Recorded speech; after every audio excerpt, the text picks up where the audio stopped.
This channel does not promote any violent, harmful, or illegal activities. All content provided by this channel is meant for an educational purpose only.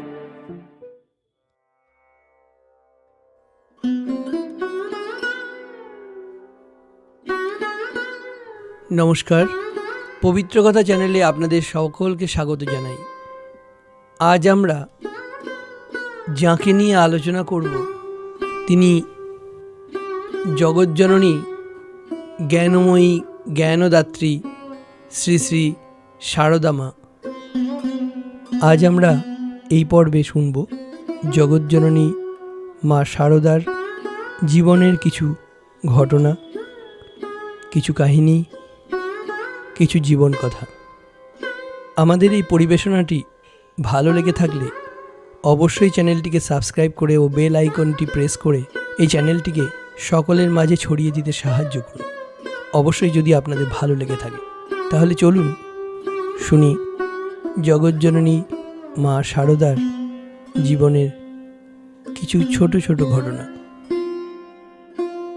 Sarada Devi সম্বন্ধে আমরা আলোচনা করি সাধারণত তিনটি দৃষ্টিকোণ থেকে।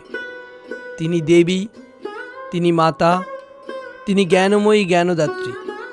শ্রীমা যে দেবী, শ্রীরামকৃষ্ণ তার পরিচয় দিয়ে গেছেন। শ্রীমা নিজে মুখেও বহুবার বলেছেন যে শ্রীরামকৃষ্ণের সঙ্গে তিনি অভিন্ন। স্বামী বিবেকানন্দ, স্বামী ব্রহ্মানন্দ, স্বামী শারদানন্দ প্রভৃতিও এক বাক্যে বলে গেছেন যে শ্রীমা শ্রীরামকৃষ্ণেরই শক্তি।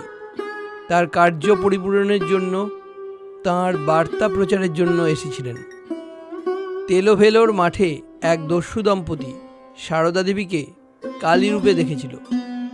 শ্রীরামকৃষ্ণের ভ্রাতুষ্পুত্র শিবরাম শ্রীমায়ের সম্মুখেই শুনেছিলেন যে শ্রী শ্রী মা স্বয়ং মা কালী। জয়রামবাটিতে মায়ের বাড়িতে একটি বিড়াল ছিল। ব্রহ্মচারী জ্ঞান তখন মায়ের সেবক। তিনি বিড়ালটিকে আদর যত্ন তো করতেনই না, বরং মাঝে মাঝে একটু একটু প্রহারা দিয়েও করতেন। মাতা জানতেন। ইতিমধ্যে জ্ঞান মহারাজের অযত্ন সত্ত্বেও রাধু ও শ্রী শ্রী মায়ের স্নেহের বিড়ালের বংশবৃদ্ধি হয়েছিল। একবার কলকাতায় আসার সময় ব্রহ্মচারী জ্ঞানকে ডেকে মা বললেন, জ্ঞান বিড়ালগুলোর জন্য চাল নেবে, যেন কারো বাড়ি না যায়, গাল দেবে বাবা। তারপর ভাবলেন শুধু এইটুকু বলায় বিড়ালের ভাগ্য ফিরবে না, তাই আবার বললেন, দেখো জ্ঞান, বিড়ালগুলোকে মেরো না, ওদের ভেতরেও তো আমি আছি। যা দেবী সর্বভূতেষু মাতৃরূপেণ সংস্থিতা, তিনি যে আমাদের শ্রী শ্রী মা হয়ে এসেছেন। নিজেই নিজের এই পরিচয় দিয়ে গেলেন, আমি মাতৃরূপে সর্বভূতে, এমনকি বিড়ালগুলোর ভেতরেও রয়েছি। ভগবানের কাছে আমরা কি চাই? চাই অহেতুকী কৃপা। আর ভগবান তিনি আমাদের কাছে কি চান? চান অমলা অনিমিত্তা ভক্তি, অকারণের ভালোবাসা। সংসারে এমনি ধারা কিছু না চেয়ে অপ্রয়োজনে ভালোবাসি আমরা কাকে? একমাত্র মাকে। সন্তান যখন মাকে ভালোবাসে, জিজ্ঞেসও করে না, মা তুমি কি রূপসী না বিদুষী, বা তোমার ক্যাশ বাক্সে কত টাকা আছে, বা তোমার স্বামী কি চাকরি করে। তার মা আছে, এই তার ঐশ্বর্য। চিরবাসা ভিখারিণী যে মা, তার কোল ছেড়ে তার শিশু যায় না কোনো হাত বাড়ানো রাজেন্দ্রাণীর কোলে। ভগবানকে যাতে আমরা অহেতুক ভালোবাসতে পারি, তারই জন্য শ্রীরামকৃষ্ণ মা মন্ত্র রচনা করেছেন। আর তিনি শুধু মন্ত্রই দেননি, সঙ্গে সঙ্গে দিয়েছেন তার বিগ্রহ।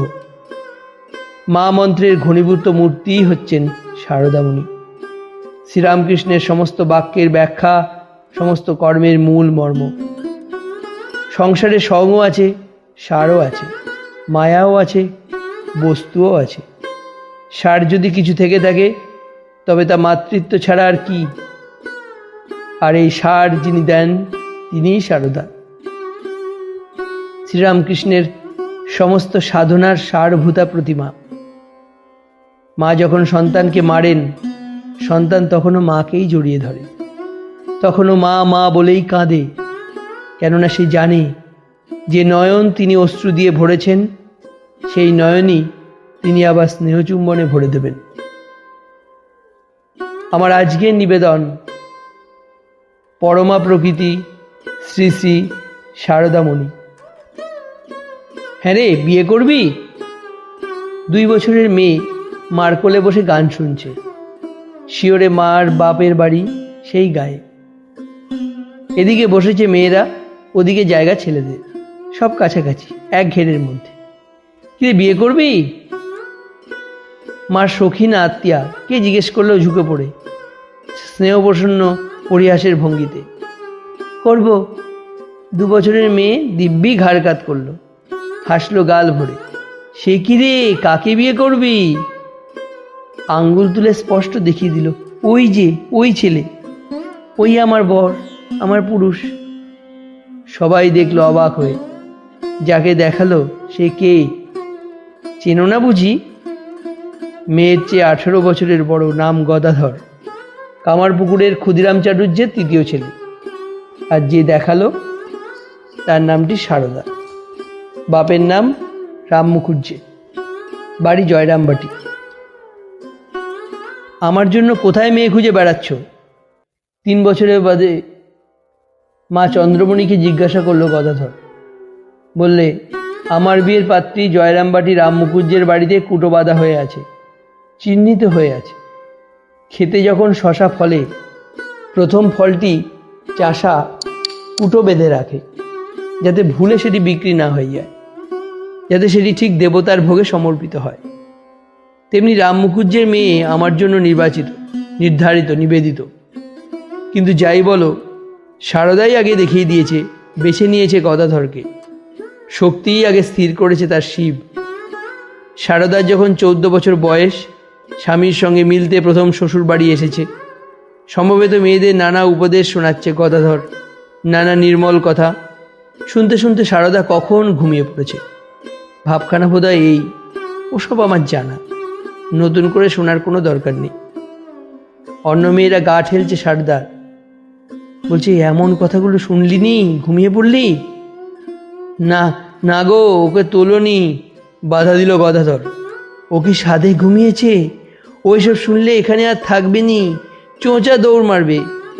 ভাবখানা বোধহয় এই, আচ্ছাদন করে এসেছে, লুকিয়ে রেখেছে স্বরূপটিকে। ওকে ঘাঁটিও না, যদি একবার প্রকৃতিটিকে চিনতে পারে চলে যাবে সমাধিভূমিতে, আর তাকে পাবো না জীবসীমায়। গুপ্তরূপে আপ্তলীলা করতে এসেছে, তাই ঘুমুতে দে। শুধু কি আমারই দায়, তোমারও দায়। শ্রীশ্রীমাকে বললেন একদিন ঠাকুর, আমি কি করেছি, তোমাকে এর চাইতে অনেক বেশি করতে হবে। দেখছো না লোকগুলো অন্ধকারে পোকার মতো কিলবিল করছে, তুমি ছাড়া কে দেখবে এদের? একদিন বকে ফেলেছিলেন ঠাকুর। ফল মিষ্টি অঢেল হাতে বিলিয়ে দিচ্ছেন শ্রীমা। ঠাকুর বিরক্ত হয়ে বলে উঠলেন, অত খরচ করলে কি চলে? মার মুখখানি অভিমানে ভার হয়ে উঠল। ঠিক চোখে পড়ল ঠাকুরের। একটি কালো মেঘের আভাসে যেন প্রলয়ের সূচনা। ত্রস্ত ব্যস্ত হয়ে ডাকিয়ে আনলেন রামলালকে। বললেন, ওরে, তোর খুড়িকে গিয়ে শান্ত কর, ও যদি একবার রাগে আমার সব নস্যাৎ হয়ে যাবে, আমাকে বেশি জ্বালাবে না। ঠাকুর অপ্রকট হবার পর সাংসারিক অশান্তিতে একদিন বলে ফেললেন শ্রীমা, আমি যদি চোটে মোটে কাউকে কিছু বলে ফেলি তো কারো সাধ্যি নেই আর রক্ষা করার। তুমি কি আমাকে সংসার পথে টেনে নিয়ে যেতে এসেছো? পাংশুল কণ্ঠে জিজ্ঞাসা করল রামকৃষ্ণ। তুমি যদি টানো, সাধ্য নেই নিজেকে বেঁধে রাখতে পারি, তোমার স্রোতে ভেসে যাবে ঐরাবত।